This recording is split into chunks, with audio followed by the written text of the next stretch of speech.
o que vai ser dessa inteligência sem as pessoas, né? Então a gente tem que começar a preparar as pessoas para começarem a... Sim, queria agradecer também, Olavo, pelo convite. Jean Paul, também. Estamos à disposição. Deu certo? Vamos ver se vai acordar aqui.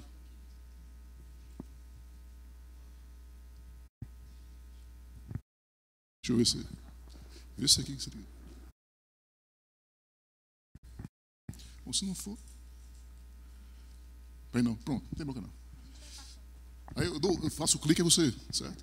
Bom, então, mais ou menos, pode... Né? O que a gente vai falar é um pouco sobre capacitação. Então, assim como o Rosiano, eu também estou nessa luta aqui, a gente está brigando com essa coisa de como mudar a cabeça, né, da universidade, das pessoas, para o que está vindo por aí, né, para o que está acontecendo.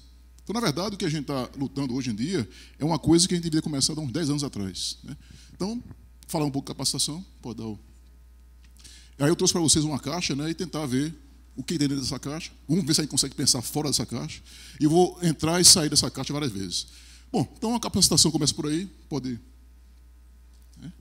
E, mais uma vez, só para... Né, nesses 11, 12 anos que eu estou na Universidade Federal do Rio Grande do Norte, eu tenho levado alguns puxões de orelha da reitora e tudo mais, né, porque eu exponho uma visão, só que depois, Glaucio, o que é isso e tal? Então eu estou agora deixando bem claro que é a visão de Glaucio, né, é a visão minha, então é uma visão pessoal, para que não sofra retaliação mais para frente. E aí eu vou falar sobre a questão da educação e da indústria. Bom, isso aqui é um rascunho que eu fiz para fazer a apresentação, né? A letra é bonita, mas eu vou... Né? Vocês sacaram que não vai dar para apresentar isso aí, mas vamos lá. Passando aqui. O que a gente vai falar? Bom, pergunta inicial, né? Se temos problemas diferentes, por que a gente forma tanta gente igual? Né? Essa é a questão que eu venho colocado na UFRN há vários anos, né? Bom, e aí, resultado vai ser, né, isso aqui, né? Vamos lá, pode ir, clique. Né? Então, vocês já viram essa cena aqui, né? É isso que a gente está fazendo. Se a gente... Para um pouquinho. Se a gente continua nessa formação de pessoas iguais, né, a gente vai criar uma densidade de pessoas que vai lutar pelo mesmo espaço. Resultado, desemprego. Né? Pode clicar.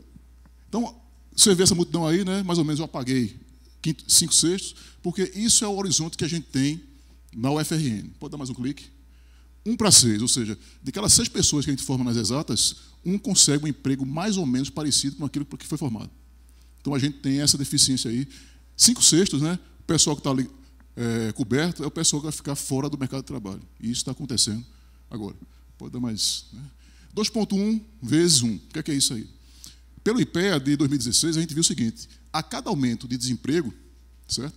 De 2,1 desempregados, aumenta em 1% o número de homicídios. Então, a gente tem uma relação quase direta com desemprego e violência. Pode clicar.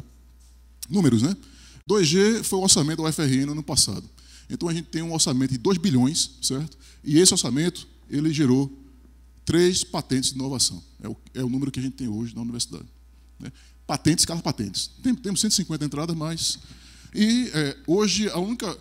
Não vou dizer aqui qual software que gera retorno para a universidade, gera R$ 3.200 por ano para a universidade. Então, você vê como a gente está, né, defasado. Pode dar mais um. O 7A1 todo mundo conhece, né? A gente falou aí da Alemanha. Vocês conhecem o 7A1. Bom, mas pior do que o 7A1 tem o 105A0, né? Que é o número de Nobel que existe em Alemanha e Brasil. Então, enquanto a gente fica preocupado com o 7A1, né, o 105A0 está, né, bem acavalado. Pode passar mais. Né? Então, vou juntar um bocado de coisa, certo? E no final vou dizer qual é a minha participação, como é que eu estou vendo essa modificação da cultura, né, potiguar, brasileira, para que a gente se adeque ao que está acontecendo no mundo real. Bom, vocês sabem quanto é que custa 1 quilo de iPhone? 1 quilo de iPhone. O iPhone, você sabe o que é, né? Perguntando só para... Bom, eu fiz tive essa curiosidade e vi aí, né? Então, se eu pegar 1.000 gramas, dividido por 129, que é o peso de um iPhone, a gente vai ter aí 7,75 iPhones por quilo, que vai dar em torno de R$25 mil e $7.700 1 quilo de iPhone, certo? Se for vamos dizer assim, é uma moeda que eu criei para comparar com o que vem por aí.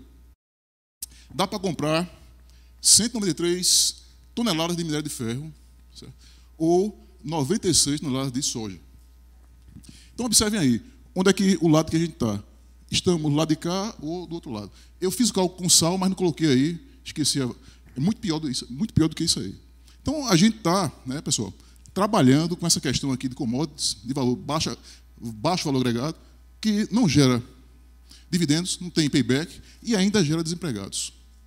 Então, se a gente olhar para o mundo está do lado, né, direito de vocês e a gente está aqui no lado esquerdo. Okay? Bom, então é isso aí que a gente está começando a pensar, como criar coisas que agreguem valor. Pode.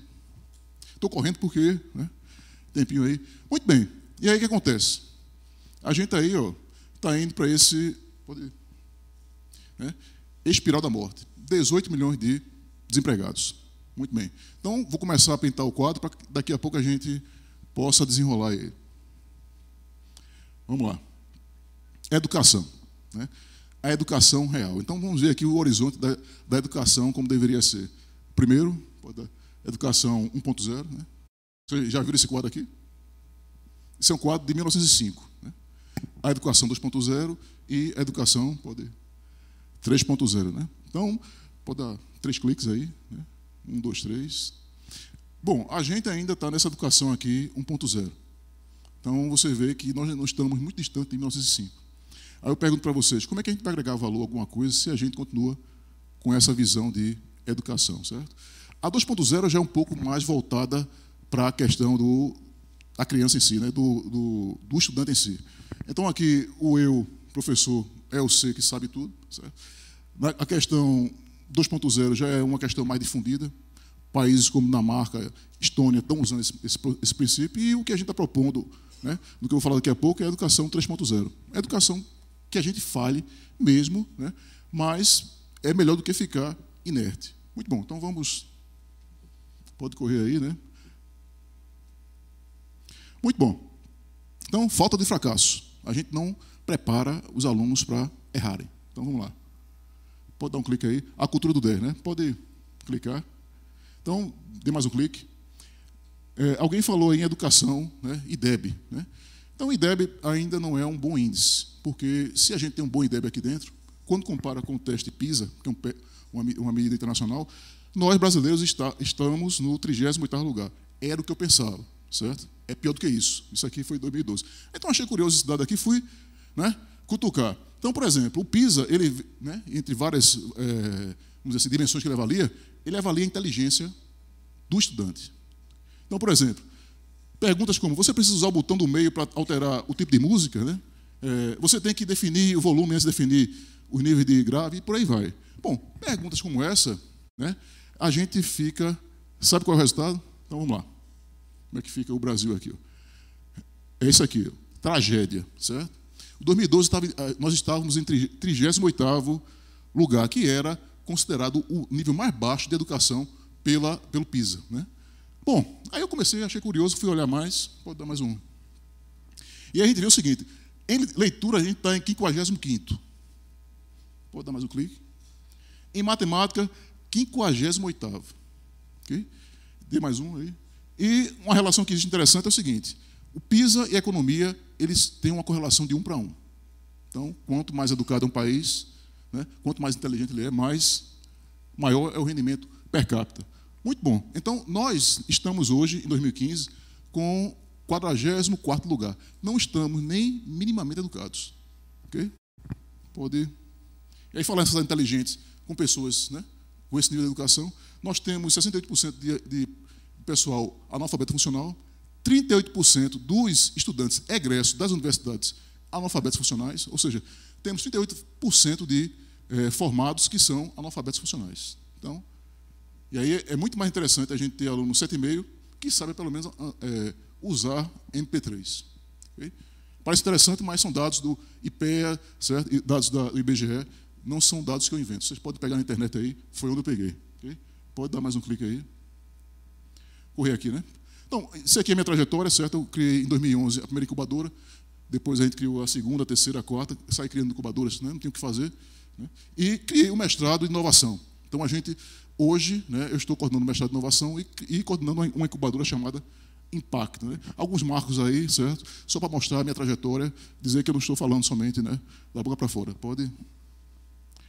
Bom, E o que é que eu aprendi nesses 11 anos aqui na UFRN? Vamos lá. Primeiro aqui, só pedrada. Então, levei muita pedrada, né? Por incrível que pareça, né? Pode dar mais um clique aí. Colecionei esses números aqui, certo? 17 SA, 2 MP, 2 PF, né? 1 JF, né? O mês passado. Então, o 2 SA são solicitação de auditoria. Conheci o sistema U de cabo a rabo, né? CGU, TCU e Companhia Limitada. Autorias, né? Ganhei uma salinha na reitoria já para ser recebido por isso aí. 2 MPs é Ministério Público, 2 vezes acionado pelo Ministério Público, vamos lá. Isso porque eu segui a lei de inovação, que ela bate de frente com a 8666. Eu, seguindo a lei, levei essas pedradas aqui, né? E a coisa foi piorando, né? Depois ganhei 2 da PF. PF, você sabe o que é, né? Está bem na mídia aí. E depois, né? Mês passado fui para a Justiça Federal. Mas aí eu estou progredindo porque é o seguinte: antes eu era investigado, agora sou só testemunha. Então eu acho que vou sair ileso disso aqui. E seguir piamente uma lei de inovação, a 10973. Então você tem como, por exemplo, coisas que os auditores acham que, como é que você bota empresa aqui para dentro sem licitação? Mas não botei empresa para dentro. Nós criamos a empresa aqui dentro. Bom, eles interpretam como querem, e aí a gente tem essas pedradas todinha que vai, né, colecionando. Então, errar rápido e ter sucesso cedo, né? Esse é o caminho. Como é que está o tempo aí? Cadê o tempo? Então vamos embora. Aproveitar aqui, né? Então vamos lá. E aí, o que acontece? Se a gente não ensina a errar, né, minimamente, e, vamos dizer assim, ajustando a rota em tempo real, ó, os resultados são isso aí, ó, erros gigantescos, né? Muito bom. Então, pode rodar mais um pouquinho. Está parecendo um pitch.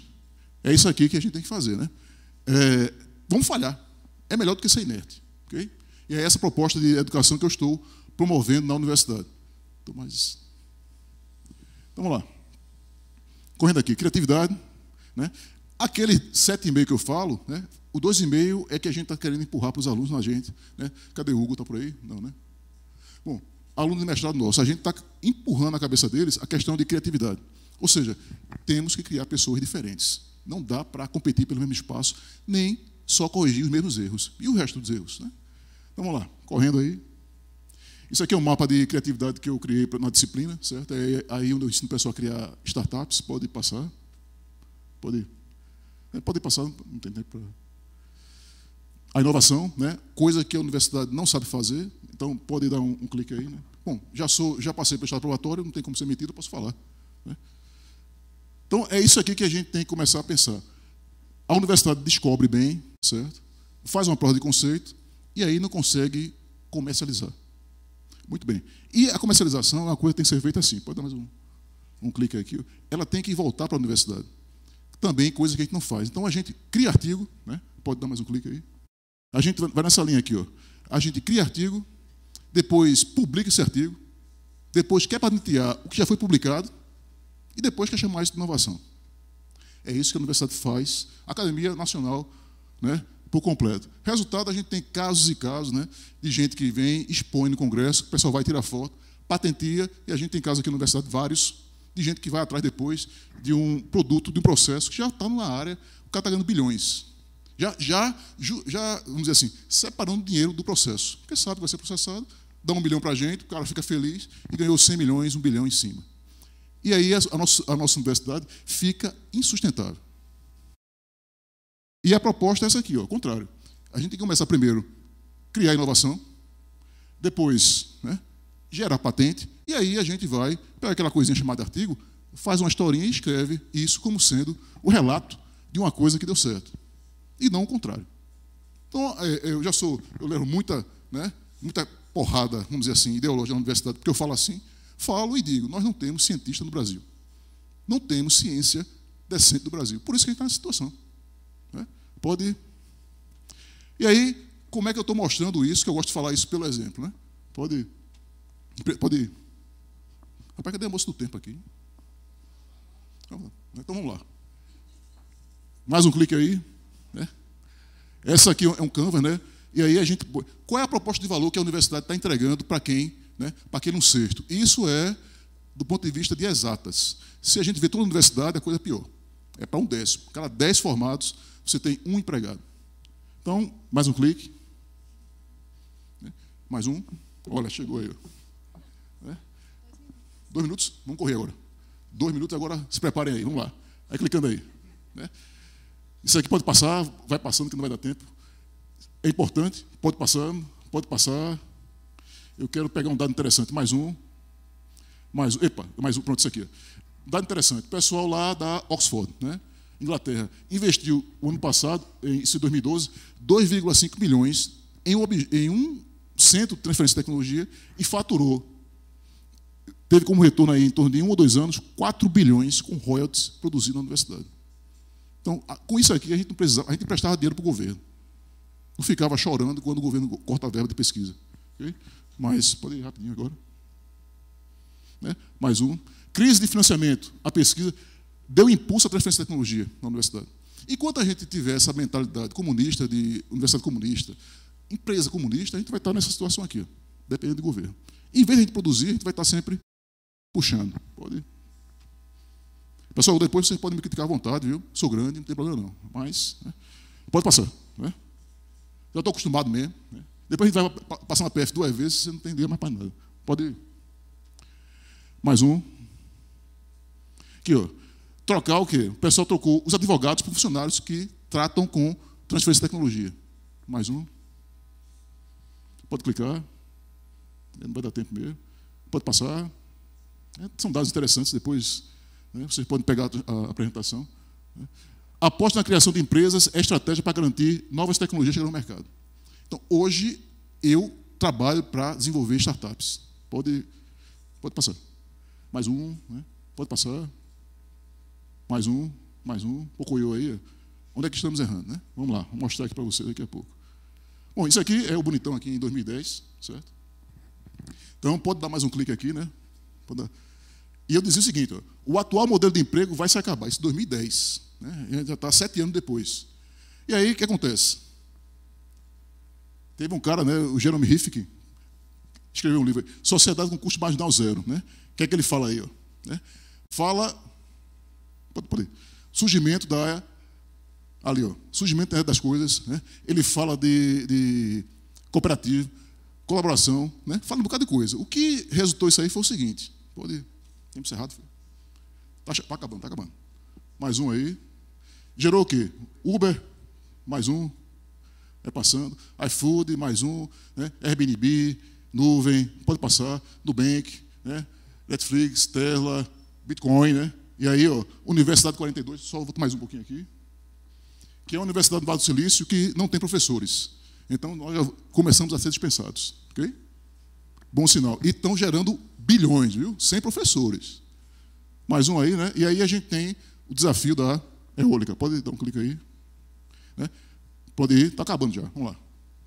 Bom, se eu tivesse feito riff, escrito um livro, eu perdi uma chance de ficar famoso, Vamos lá. Pode ir, Devia ter feito isso, devia ter insistido, Vamos lá.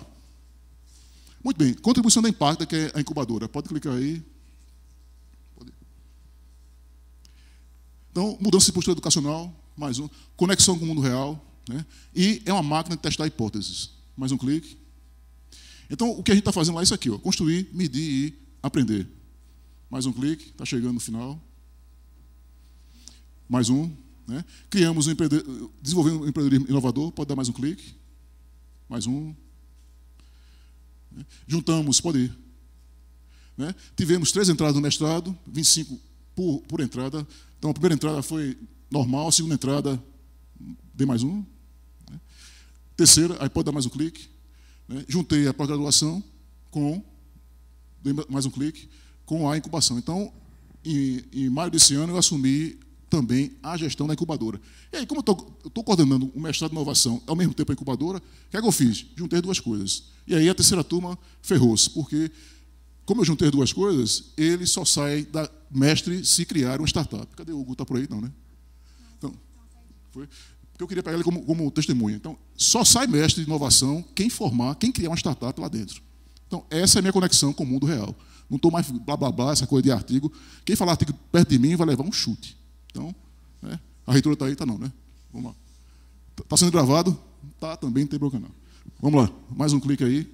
Bom, e aí a gente está criando isso aqui, né? Criamos startups, a nossa missão no mestrado, né? É o mestrado primeiro foi o primeiro mestrado aprovado em inovação do país.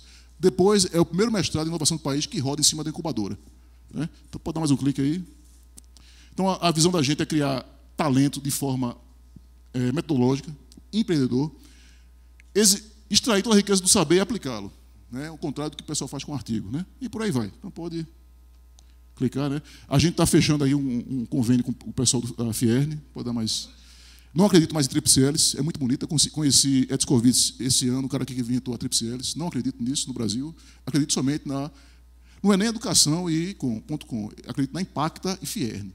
Estou bem resumindo a coisa. Estou querendo andar com um exemplo. Não quero filosofar muito, não. Então, isso aqui o pessoal está fazendo no Rio. Pode dar um clique aqui, ó. CNI, o FRJ e PUC se juntaram e estão desenvolvendo pesquisa e gerando tese de mestrado e doutorado financiada pelo setor empresarial, né? É isso que eu estou perseguindo aqui, esse modelo que eu estou criando. Então, vamos lá. Bom, pessoal, então eu quero, na verdade, ter mais um clique, né? Acabar com esse negócio de ciência prateleira, que a gente tem muito bem, e criar a ciência inovadora. E botar em prática o seguinte conceito, do pessoal do MIT lá, né? Que inovação é invenção versus comercialização. Se a gente tem dinheiro, a gente consegue pesquisar, e não o contrário. Pode dar mais um clique aí, está acabando, mais um. Então, é mais ou menos por aí, né? A gente está nessa situação aqui, né? Um grande gigante, bonitão, né? E congelado. Mais um e acho que acaba. Bom, pessoal, é isso aí. Então, mas... Enfim. Né? Desculpa o atraso. Ok, se você quiser levar lá. Obrigada, professor. Eu passo a palavra, então, para a senhora Quesiane dos Santos Santana, que é a coordenadora da área de desenvolvimento territorial e inovação do IEL, que vai falar sobre o Inova Talentos.